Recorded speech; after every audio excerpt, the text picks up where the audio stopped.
반갑습니다. 오늘은 부모 그리고 자식 우리 서로가 객관적으로 바라보고 인정하자라는 제목으로 강연을 시작하겠습니다. 예전에는 3대가 한 집에서 같이 살았고 친지들도 이웃에 있어서 교류가 빈번했습니다. 아이들이 많은 사람들 사이에서 부대끼면서 삶의 지혜를 보고 듣고 배울 수 있는 기회가 많았죠. 또 그 동네 안에서 어른들이 야 네가 누구 집 자식이냐, 네 애비가 누구냐 라고 할 때 그 얘기를 듣는 아이들은 그렇게 부끄러울 수 없었다고 합니다.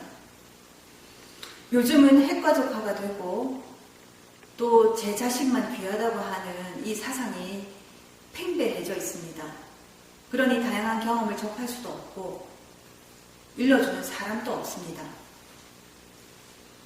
또 대부분의 선남선녀가 정년기가 되어서 결혼을 하고 결혼을 했기 때문에 아이를 낳았기 때문에 그냥 기르는 거지 특별히 자식을 키우기 위한 준비나 교육을 받지 않았습니다. 그러나 자식을 잘 키우겠다는 마음은 내 한 가지인데요. 내가 겪었던 어려움은 너는 겪지 않게 해주고 싶다. 내가 살면서 다하지 못했던 그 안타까움이나 아쉬움을 너를 통해서 한번 이루어 보고 싶다라는 그 소망이 바로 자식을 키우는 기준이 되었습니다. 잘해주겠다는 마음만은 분명한데 어디서부터 무엇이 잘못됐는지 모르게 이 부모의 의도와는 전혀 상관없이 이 자식과의 관계가 멀어져 갑니다. 살아보니 세상이 험하고 겪어보니 사회에서 통용되는 조건이 없으면 인정받지 못하더라. 사회에서 좋은 사람이라기보다는 돈이 있고 권력 있는 사람이 인정받고 대우받으니 그렇게 되는 것이 성공이라고 내 자식들에게 일러줄 수밖에 없었습니다. 의사, 판검사, 회계사, 소위 전문 직종이라고 하는 그 직업군은 안정도 됐고 또 사람들에게 인정도 받으니까 나는 못했지만 내 자식은 한번 그렇게 만들어 보고 싶다는 부모들의 소망이 또 노력이 이어졌습니다. 이미 세상이 많이 변했는데요. 부모들이 좋다고 하는 판검사와 소위 전문직의 시대가 지금은 많이 틀려졌음에도 불구하고 부모들의 생각은 예전 그때의 전문직에 머물러 있는 것입니다. 금융권 파산 신청자 중에서 전문 직종에 있는 사람들이 많다는 소식도 사실은 부모들에게는 크게 중요하지 않고요. 요즘에 변호사들이 감옥에 가는 경우가 많다는 기사를 보더라도 우리 부모들은 이렇게 생각합니다. 내 자식은 그렇지 않을 거야. 내 자식은 괜찮을 거야. 또 자식이 공부를 위해서 필요하다고 요구를 하면 무엇이든 해주려고 하고 힘을 들여서라도 무리해서라도 만들어주려고 합니다. 해외 유학 가는 것도 선택이 아니라 필수처럼 되었고 조기 유학도 예전에 시골에서 서울 유학 오는 것처럼 빈번해지니 너도 나도 덩달아서 내 자식들을 외국에 보내버립니다. 힘들고 어렵고 형편이 되지 않는 사람들도 남들이 그렇게 하니까 나도 어쩔 수 없이 따라가는 꼴이 되어버렸습니다. 그럼 금전적으로 경제적으로 성공한 분들의 경우는 어떻겠습니까? 또 그분들은 자식들이 또 내가 기대하는 이상으로 커주지 못한다고 불평입니다. 조건도 환경도 다 갖추어졌는데 왜 못하냐라고 답답합니다. 그런데 그분들도 사실은 힘들고 어려운 고난의 과정을 겪어왔기 때문에 성공이라고 하는 그 위치까지 올 수가 있었죠. 나는 그렇게 왔는데 내 자식은 그런 경험을 겪지 않고 과정을 겪지 않고 나보다 더 잘 돼야 된다고 하는 것이 어찌 보면 욕심 아니겠습니까? 특히 우리나라 어머님들요. 우리나라 어머님들은 자식에 대한 마음이 사랑이라고 걸 넘어서서 집착에 가깝습니다. 아이들이 먹는 것, 입는 것은 당연하고 학업에 필요한 선행학습, 예체능 등 아이들에 관한 모든 것들을 일거수일투족 관리합니다.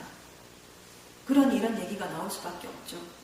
당신은 부모입니까? 아니면 학부모입니까?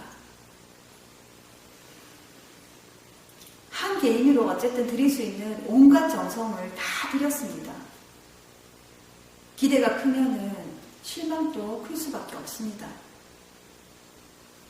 자식이 부모 마음 모른다고 하지만 몰라도 정말 몰라주는 거 아니냐라고 서운해해도 소용이 없습니다.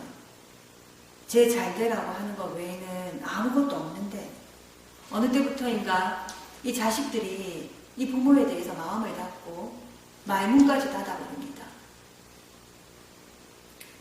자식이 커갈수록 내 뜻대로 따라만 주면은 잘 될 텐데 라고 하는 그 믿음도 이제는 흔들리기 시작합니다. 이제는 더 이상 품 안의 자식이 아니다. 그러니 네 갈 길 가거라 라고 하는 것이 지금의 부모들입니다. 여러분들은 어떻습니까? 그러면 우리 자식들의 경우는 어떤지 한번 보겠습니다. 부모들의 이런 보호와 관심을 받고 곱게 자란 자식들인데 이 아이들이 사회에 나가서 느끼는 심정은 어떨까요? 이렇습니다. 막상 사회에 나와보니까 어안이 벙벙합니다. 부모가 만들어 놓은 울타리 안에서 내가 얼마나 편하게 살았는지 이제야 알겠습니다. 대학을 졸업하고 직장에 들어가면 다른 거 신경 안 써도 되는 줄 알았습니다. 세상을 진짜 몰랐습니다. 끊임없이 따라다니던 부모의 잔소리 듣지 않아서 홀가분하기도 하고 또 그래도 내가 힘들고 어려운 처지가 되면 우리 부모는 날 꼭 도와줄 거야. 내 편이 되어줄 거야. 라는 이중적인 생각을 가지고 있습니다. 사실 취업이라고 해도 대학 입시 이상으로 이 모든 가족들이 총동원되었기 때문에 가능했습니다. 아마 나 혼자 했더라면 지금 여기 이 자리에 서 있을 수 없었을 겁니다. 전공 공부 열심히 한 것도 아니고 휴학하면서까지 온갖 가지의 자격증을 취득했지만 지금은 무용지물입니다. 아는 것도 없고 말귀도 못 알아듣겠고 그래서 굳은 소리 들을 수밖에 없어서 너무 자존심은 무너져 내릴 것 같고 내가 따라가지 못한다고 내가 부족하다고 내놓고 얘기하지 못하니 다른 이유 핑계를 댈 수밖에 없습니다. 고약한 상사 만나서 마음고생한다고. 그래도 부모님은 아무것도 모르시고 철없는 자식이 직장을 다닌다고 하는 게 기특하다고 하시니까 난 정말 이 속으로 미치고 발작 되겠습니다. 주변의 모두가 경쟁자니 서로 위로할 수도 없고 도와준다는 것은 상상할 수도 없습니다. 갑자기 지나갔던 시간들이 너무나 후회스럽고 부끄럽습니다. 사회생활이라는 게 이렇게 험난하다고 누가 좀 일러줬으면 하루하루가 내가 상대를 밟지 않으면 내가 도태될 수밖에 없는 게 사회생활이라고 세상살이라고 얘기를 해줬으면 분명 부모님들이 귀가 따갑도록 얘기를 했을 겁니다. 하지만 그때는 그 얘기가 잔소리로 들렸고 그래서 한 귀로 흘려보냈습니다. 다행히 시간은 지나고 어느 정도 안정은 됐습니다만은 또 불안합니다. 내가 과연 이 일을 계속해야 하나? 내 앞날은 어떻게 살아야 하나? 내가 좋아하는 일은 무엇이고 내가 잘할 수 있는 일은 무엇인가? 내가 여기서도 제대로 하지 못하면서 과연 또 다른 무엇을 잘할 수 있을까? 다행히 여기서 도태되지 않고 10년 버틴다고 해도 10년 후에 내 모습은 바로 내 앞에 앉아있는 저 부장님, 중년의 부장님이 바로 내 모습이 아닐까. 한마디로 앞날이 캄캄하고 어떻게 해야 될지 모르겠습니다. 아마 모든 사람들과 100% 일치하지는 않겠지만 대부분의 젊은이들이 겪고 있는 딜레마입니다. 왜 이렇게 되었을까요? 드리는 정성만큼 받은 자식들이 왜 이렇게 힘들어하고 서로의 관계는 소원해지고, 우리가 그럼 그 이유를 한번 근본에서 바라봅시다. 나도 부모이기 이전에 한 개인으로 배운 지식과 경험이라는 것이 한계가 있는 인간일 수밖에 없습니다. 그런 한계를 가진 인간이 끊임없이 자식을 좌지우지했습니다. 눈에 보이는 작은 일은 끊임없이 잔소리하고 간섭하다가도 내가 모르거나 자신이 없는 부분에 있어서는 그냥 돌아서고 외면합니다. 그건 네가 알아서 하거라. 그게 우리 부모의 참모습입니다. 부모는 자식의 앞날을 위한다고 하지만 이 험난한 세상을 살아가야 되는 그 자녀들에게 실질적인 도움이 되지 못했습니다. 자식 농사 뜻대로 안 된다고 탓할 것이 아니라 그 자식을 내 뜻대로 할 수 있을 거라 생각했던 자신을 한번 되돌아보십시오. 자식이기 이전에 한 인격체로, 한 세상을 살아가야 되는 사람으로, 또 성공을 해야 되는 사람으로 우리 모두가 힘을 모아야 합니다. 그러면은 자식의 입장에서 부모를 어떻게 대하고 생각을 해야 되겠습니까? 사실은 자식이 부모가 좋다, 싫다, 굳다라고 얘기할 주제가 못 됩니다. 부모가 있었으니 내가 이 세상에 태어났고 존재할 수 있었는데 그 사실 하나만으로도 고마운 그 자체인 겁니다.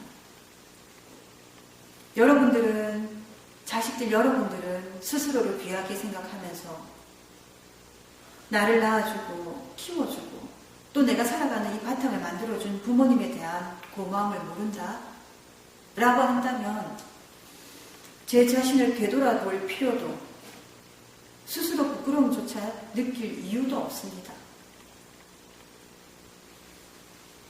부끄럽지 않으니 부족함을 느끼지 않고, 부족함을 느끼지 않으니 더 이상의 발전을 위해서 보고 듣고 배울 필요가 없는 겁니다. 가장 기본적인 삶의 태도를 견지하지 못하면서 큰 성공을 바라겠다고 한다면 그거야말로 허상이고 욕심입니다.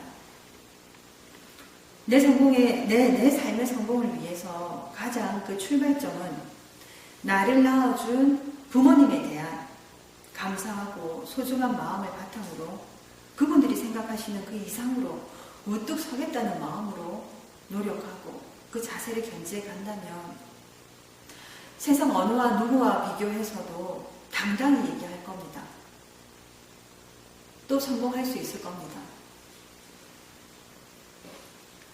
부모 그리고 자식이라는 근본 입장에서 각자의 현실을 철저하게 바라보고 인정한다면 모든 문제들이 다 그대로 드러날 때 그때야 비로소 서로가 서로를 객관적으로 볼 수 있습니다. 한 지붕 아래에서 살고 있기 때문에 누구보다도 우리가 서로를 잘 안다라고 하겠지만 사실은 한 지붕 아래 있으면서도 서로가 서로를 잘 모르는 것이 부모와 자식 간의 관계입니다.